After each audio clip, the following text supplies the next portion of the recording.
सो दोस्तों आज हम देखेंगे स्विच केस स्टेटमेंट जो कि है डिसीजन मेकिंग स्टेटमेंट का ही पार्ट। तो सबसे पहले मैं क्या कर लेता हूँ, एक क्लास क्रिएट करता हूँ यहाँ पर स्विच केस के नाम से। ठीक है, स्विच केस के नाम से मैंने यहाँ पर एक क्लास क्रिएट कर लिया है। ठीक है, अब हम यहाँ पर एक एग्जांपल देखेंगे स्विच केस का और समझेंगे कि स्विच केस स्टेटमेंट करते क्या है। ठीक है, सबसे पहले मैं आप लोगों को एक चीज़ दिखा देता हूँ, इसका सिंटैक्स दिखा देता हूँ स्विच केस का। ठीक है, तो देखिए गाइस, ये कोड नहीं है, वैलिड कोड नहीं है, ये एक सिंटैक्स है। मैं आपको सिंटैक्स दिखाने की कोशिश कर रहा हूँ कि सिंटैक्स कैसा होता है स्विच केस का। देखिए, ये जो स्विच के अंदर हमने एक्सप्रेशन पास करा है, ये कोई भी वैल्यू या स्ट्रिंग हो सकती है। ठीक है, ये जो एक्सप्रेशन हम इसके अंदर देते हैं स्विच के अंदर, वो इसकी केस की वैल्यू के साथ, इसको वैल्यू के साथ मैच करता है। ठीक है, अगर जैसे देखो यहाँ पर एक्सप्रेशन के अंदर मैंने कोई int टाइप का या कोई भी स्ट्रिंग दी, ठीक है, कोई वैल्यू दी, वो अगर केस 1 की वैल्यू से मैच करेगा, ठीक है, तो ये इसके अंदर का कोड, जो भी code of block of code है, वो एग्जीक्यूट कर जाएगा। ठीक है, वो एग्जीक्यूट कर जाएगा। अगर नहीं करेगा तो नेक्स्ट केस में जाएगा। ऐसे ही हम स्विच के अंदर कितने भी केस दे सकते हैं, ये कोई, इसकी कोई लिमिट नहीं है, ये हम अपने आप से ही दे सकते हैं जितने भी हम इसमें केस देना चाहते हैं स्विच। बट हाँ, कितने भी केसेस के साथ एक स्विच होना बहुत ज़रूरी है, और एक स्विच के साथ एक केस होना भी बहुत ही कंपलसरी है। ठीक है, अब देखिए इसमें क्या है, ब्रेक ब्रेक स्टेटमेंट का क्या यूज़ है। देखिए, अब ब्रेक स्टेटमेंट का यूज़ समझिए इसमें। जैसे यहाँ मान लीजिए मैंने कोई एक्सप्रेशन दिया, ठीक है, वो एक्सप्रेशन केस के एक्सप्रेशन से मैच कर गया। ठीक है, मैच कर गया, और ये जो ब्लॉक है वो एग्जीक्यूट कर जाएगा। आपको पता है, जब मैच करेगा या कंडीशन ट्रू हो जाती है तो ये ब्लॉक ऑफ कोड एग्जीक्यूट कर देगा। ठीक है, जब भी ये एग्जीक्यूट होगा, उसके बाद ये क्या हो जाएगा, ब्रेक। अगर हमने ब्रेक लगा रखा है, ब्रेक स्टेटमेंट यूज़ कर रखा है, तो यहीं पे ये जो स्विच केस है वो ब्रेक हो जाएगा, वो नेक्स्ट केस को चेक नहीं करेगा। ठीक है, अगर मैं यहाँ पर ब्रेक नहीं लगाता हूँ, ब्रेक ऑप्शनल है, ब्रेक स्टेटमेंट कोई कंपलसरी नहीं है, ब्रेक ऑप्शनल स्टेटमेंट है, और अगर ब्रेक यहाँ पर मैं नहीं लगाता हूँ, तो केस अगर यहाँ पर भी ट्रू है, उसके बाद भी केस 2 की वैल्यू 2 को भी एक्सप्रेशंस के साथ चेक किया जाएगा। ठीक है, तो ब्रेक स्टेटमेंट का काम इतना ही है कि अगर वैल्यू 1 एक्सप्रेशन की वैल्यू से मैच करती है, तो यहीं पे ये ब्रेक हो जाएगा, और अगला जो केस है वो नहीं चलेगा, यानी कि वैल्यू 2 एक्सप्रेशन से कंपेयर नहीं होगी और चेक नहीं होगी।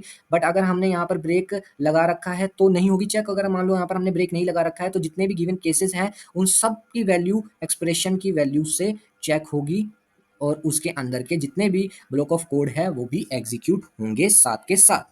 ठीक है, तो इसके हम अभी एक-एक एग्ज़ाम्पल करते हैं। एक स्ट्रिंग टाइप का एग्ज़ाम्पल करेंगे और एक इंटीजर टाइप का एग्ज़ाम्पल करेंगे। जावा 7 वर्ज़न के बाद स्विच स्विच में स्ट्रिंग भी यूज़ होती है, मतलब होने लगी थी, पहले नहीं होती। ठीक है, तो मैं आपको एक-एक इनके एग्ज़ाम्पल भी करके दिखाता हूँ। दोस्तों, अब एक इंटीजर टाइप का हम लेंगे, यहाँ पर एक इंटीजर टाइप का डेटा टाइप लेके स्विच केस को यूज़ करके मैं आपको दिखाता हूँ। सबसे पहले मैं मेन मेथड क्रिएट करूँगा, जो कि मैंने कर लिया है। ठीक है, मेन मेथड के बाद यहाँ पर मैं एक इंटीजर नम वेरिएबल के अंदर कोई बड़ी वैल्यू देता हूँ, छोटी नहीं दूँगा, थोड़ी बड़ी वैल्यू दे दी मैंने इसमें।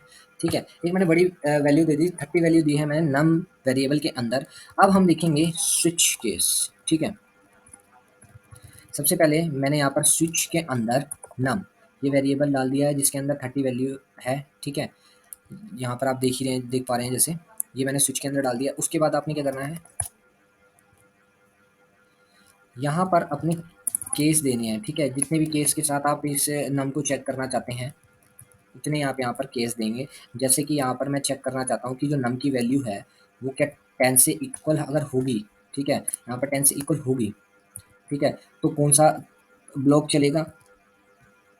यहाँ पर मैं एक सिस आउट दे देता हूँ। ठीक है, द वैल्यू मैच विथ 10। ठीक है, अगर ये वैल्यू 10 के साथ मैच है तो ये वाला चलेगा। ठीक है, और चल के मैं ब्रेक भी यहाँ पर दे देता हूँ कि यहीं पे ये रुक जाएगा। ठीक है, अगर ये इसके साथ मैच कर रही है वैल्यू, मेरी गिवन वैल्यू के साथ, तो यहाँ पर ये केस पहला केस चलेगा, और वहीं पे ये क्या नाम है, ब्रेक भी हो जाएगा। ठीक है, नहीं तो एक ऐसा ही मैं इसमें 2-3 केस और ऐड कर देता हूँ। अगर ये केस, एक और केस ऐड कराया है जिसमें मैंने वैल्यू दी है 20। अगर वैल्यू मैच होती है 20 के साथ, तो यहाँ पर एक मेरे को आउटपुट शो करा है कि वैल्यू मैच विथ 20। ठीक है, नहीं तो एक और केस दे दिया मैंने यहाँ पर कि अगर वैल्यू मैच करती है 30 के साथ, ठीक है, तो वैल्यू इज 30।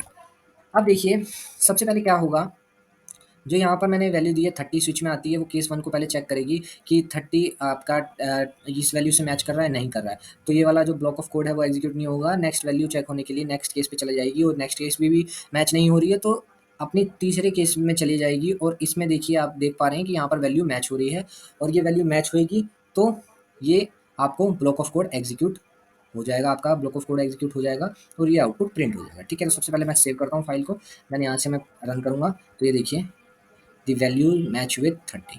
ठीक है, तो ऐसे आप स्विच केस का यूज़ कर सकते हैं। अब आप चाहते हैं, अब आप इनपुट लेके करना चाहते हैं इसी तरह से, तो आपको कुछ नहीं करना है। सबसे पहले आपने क्या करना है, स्कैनर क्लास को इंपोर्ट करा लेना है। ठीक है, import Java dot यूटिल dot scanner. देखिए यहाँ पर स्कैनर क्लास को सबसे पहले आपने इंपोर्ट करा लिया। ठीक है, उसके बाद हमने क्या करना है, एक ऑब्जेक्ट क्रिएट करना है इस क्लास का। ठीक है, इन नाम से मैंने यहाँ पर कर रहा हूँ scanners।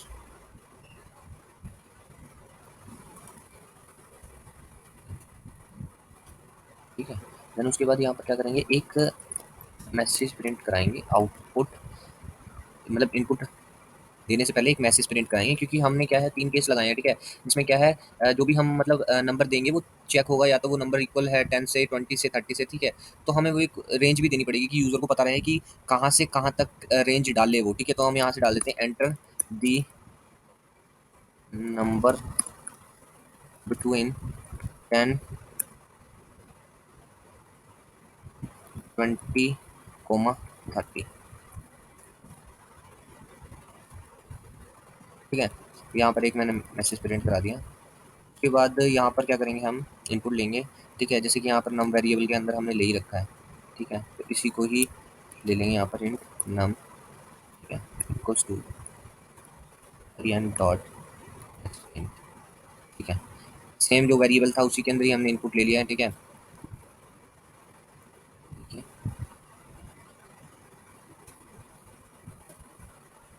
यहाँ पर हम इसको क्लोज कर देते हैं स्कैनर के ऑब्जेक्ट को। ठीक है, अब देखिए यहाँ पर जैसे ही आप इसको रन करेंगे तो यहाँ पर एक मैसेज जो प्रिंट करा था, इन 3 नंबरों के बीच में कोई भी नंबर आप एंटर करा सकते हैं। तो यहाँ पर मैं,